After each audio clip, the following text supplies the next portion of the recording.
Hare Krishna, Hare Krishna, Krishna Krishna. Srila പ്രഭുപാദിന്റെ ശിഷ്യനായിട്ടുള്ള സിദ്ധാന്ത പ്രഭുവിന്റെ പുസ്തകത്തിൽ നിന്ന് വായിച്ചൊരു കാര്യമാണ്. വോളിയം 1 ഇതിൽ തമാൽ കൃഷ്ണ ഗോസ്വാമി മഹാരാജ് പറയുന്ന ഒരു കാര്യമാണ്. അദ്ദേഹം ബ്രഹ്മചാരിയായിരുന്ന സമയത്തുള്ള ഒരു കാര്യമാണ്. അവരൊക്കെ ന്യൂ ദ്വാരക എന്ന് പറഞ്ഞ ലോസ് ആഞ്ചൽസിലെ ടെമ്പിൾസിൽ ബ്രഹ്മചാരീസ് ആയിരുന്നു. അപ്പം അവിടുത്തെ ഒരു ഡിവോട്ടിയാണ് ജയാനന്ദ പ്രഭു. അപ്പൊ ജയാനന്ദ പ്രഭു അദ്ദേഹം ഒരു മെക്കാനിക്കൽ എഞ്ചിനീയർ ആണെങ്കിൽ കൂടി ആ ടെമ്പിളിന് ഫണ്ട് കുറവായതുകൊണ്ട് അദ്ദേഹം ഒരു കാർ ഡ്രൈവറായിട്ട് മാറുകയും കാർ ഓടിച്ച് ടെമ്പിളിന് ഫണ്ട് കൊണ്ടുവരികയും ചെയ്തു. അപ്പൊ പ്രഭുപാദ് ഇത് മനസ്സിലാക്കി ജയാനന്ദ പ്രഭു ഇങ്ങനെ ഒറ്റയ്ക്ക് ടെമ്പിളിന്റെ ഫണ്ട് ശരിയാക്കുന്ന കണ്ടപ്പോഴത്തേന് ബ്രഹ്മചാരീസിനോടെല്ലാം അവർ പ്രഭുപാദ് ജോലിക്ക് പോകാനായിട്ട് പറഞ്ഞു. അങ്ങനെ ഓരോരുത്തരും ഓരോരോ ജോലി ചെയ്യാനായിട്ട് തുടങ്ങി. ഗർഗമുനി പ്രഭു ഒരു ബാഗ് കമ്പനിയിൽ പോയി. തമാൽ കൃഷ്ണ മഹാരാജ് ഒരു കൊഡാക്കിന്റെ ഈ ക്യാമറയുടെ ഇതിൽ പോയി. വിഷ്ണുജന മഹാരാജ് ഒരു ഫ്ലൂട്ട് സ്വന്തമായിട്ട് ഉണ്ടാക്കി എല്ലായിടത്തും വിറ്റ് അങ്ങനെ നടന്നു. അപ്പം പ്രഭുപാദ് ഇത് ഗർഗമുനി പ്രഭു പറഞ്ഞു, പ്രഭുപാദ് ഞങ്ങളുടെ കോൺഷ്യസ്നെസ് അത്രയും ഇതാക്കി വെക്കാൻ ഞങ്ങൾക്ക് പറ്റുന്നില്ല, ഈശ്വരനെ കുറിച്ച് ചിന്തിക്കാൻ പറ്റുന്നില്ലെന്ന് പറഞ്ഞപ്പോഴത്തേന് പ്രഭുപാദ് പറഞ്ഞു, എങ്കിൽ നിങ്ങൾക്ക് ഇങ്ങനെ ജോലി ചെയ്യണ്ടെന്നുണ്ടെങ്കിൽ നിങ്ങൾ സ്ട്രീറ്റിൽ ഇറങ്ങി സങ്കീർത്തനം ചെയ്യാനായിട്ട് പറഞ്ഞു. അങ്ങനെ നഗരസങ്കീർത്തനം തുടങ്ങിയത്. അപ്പം നഗരസങ്കീർത്തനം ചെയ്യുകയും എല്ലാവരുടെയും നിന്നും ഡൊണേഷൻ കളക്ട് ചെയ്യുകയും ചെയ്തു.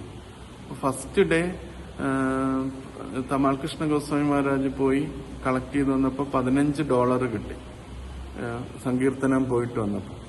ഇപ്പൊ തന്നെ $15 എന്ന് വെച്ചാൽ ഏകദേശം 1500 രൂപയാണ് ഇന്ത്യൻ രൂപ അനുസരിച്ച്. അപ്പൊ ഒരു ദിവസം 1500 രൂപ എന്ന് വെച്ചാൽ അന്ന് കാലത്ത് നോക്കുമ്പോൾ അത് എത്ര വലിയ തുകയാണെന്ന് ഓർക്കണം. അപ്പം അത് കിട്ടി. അപ്പോൾ എല്ലാവർക്കും ഭയങ്കര സന്തോഷമായി. അങ്ങനെ അവരത് കളക്ട് ചെയ്യാനായിട്ട് തുടങ്ങി. അവർ തമാൽ കൃഷ്ണ മഹാരാജാണ് അപ്പൊ ആദ്യമായിട്ട് ബുക്ക് ഡിസ്ട്രിബ്യൂഷൻ അല്ല, ഒരു ക്രൂഡ് ബുക്ക് ഡിസ്ട്രിബ്യൂഷൻ, അതായത് ബാക്ക് ടു ഗോഡഡ് മാഗസിൻ ഉണ്ടായിരുന്നു, ടെമ്പിളിൽ സ്റ്റോക്ക് ഉണ്ടായിരുന്നു. മഹാരാജ് എന്ത് ചെയ്തു വെച്ചാൽ അന്ന് ബ്രഹ്മചാരിയായിരുന്നു. അദ്ദേഹം ബാക്ക് ടു ഗോഡഡ് മാഗസിൻ എടുത്ത് ആരെങ്കിലും ഡൊണേഷൻ തരികയാണെങ്കിൽ ഒരു മാഗസിൻ കൊടുക്കുമായിരുന്നു. അങ്ങനെ എല്ലാവരും അങ്ങനെ ചെയ്തു. അങ്ങനെയാണ് ഈ ബുക്ക് ഡിസ്ട്രിബ്യൂഷന്റെ ആദ്യത്തെ ഫോം തുടങ്ങിയത്. ചെയ്ത് ഇങ്ങനെ വന്ന് അവസാനം ഒരാഴ്ച അവസാനമായപ്പോഴത്തേന് $40 കിട്ടി. ഒരു ദിവസം $40. അപ്പം ഇത് ഭയങ്കര സന്തോഷമായിട്ട് തമാൽ കൃഷ്ണ മഹാരാജ് പ്രഭുപാദിന് ഒരു ലെറ്റർ അയച്ചു. പ്രഭുപാദ് ഞങ്ങൾക്ക് ഇങ്ങനെ $40 കിട്ടി എന്ന് പറഞ്ഞു. അപ്പൊ പ്രഭുപാദ് അതിന് തിരിച്ച് മറുപടി അയച്ച്, പ്രഭുപാദ് ആ സമയത്ത് കാനഡ മോൺട്രിയലിലായിരുന്നു. അപ്പൊ പ്രഭുപാദ് അവിടെ നിന്ന് ലെറ്റർ ഇങ്ങോട്ട് തിരിച്ചയച്ചു.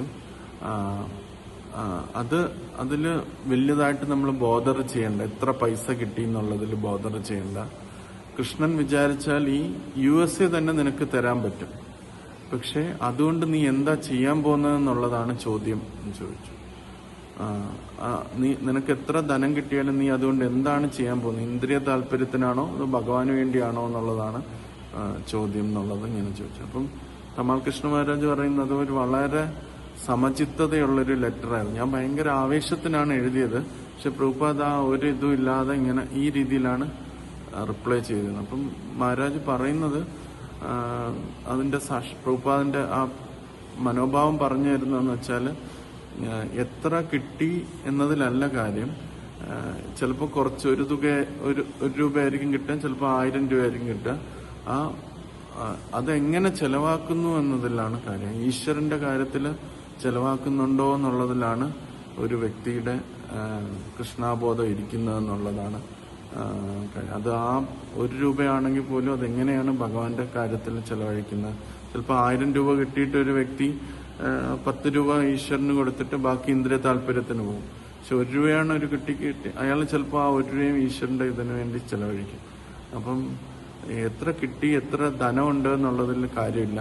എങ്ങനെയാണത്, എത്ര ധനമാണോ അത് എങ്ങനെയാണ് ചെലവാക്കുന്നതിലാണ് ഒരാളുടെ കൃഷ്ണാബോധം ഇരിക്കുന്നതെന്ന് പ്രഭുപാദ് അവിടെ അവർക്ക് മനസ്സിലാക്കി കൊടുത്തതായിട്ട് പറഞ്ഞു.